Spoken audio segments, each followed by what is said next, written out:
पैसे अशा किमतीत कपात करण्यात आली आहे. तरुणांना राजकारण आणि सामान्य नागरिकांशी संबंधित सार्वजनिक धोरणांना जाणून घेण्याच्या उद्देशानं एक व्यासपीठ मिळावं यासाठी केंद्रीय युवा व्यवहार आणि क्रीडा मंत्रालयाच्या वतीनं 3 दिवसांची विकसित भारत युवा संसद आयोजित करण्यात आली असून त्याची आजपासून नवी दिल्लीत सुरुवात होत आहे. पारंपरिक पद्धतीनं चालवलं जाणारं संसदेचं कामकाज प्रशासन आणि राष्ट्र उभारणीत युवकांचा सहभाग वाढवणं असा त्याचा उद्देश आहे. देशभरातील 300 जिल्ह्यांमधील 75,000हून अधिक तरुणांनी माय भारत पोर्टलद्वारे माध्यमातून नोंदणी केली होती.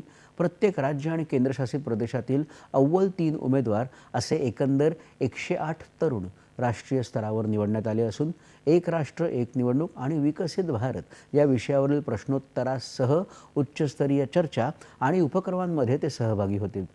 येत्या गुरुवारी विकसित भारत युवा संसद पुरस्कार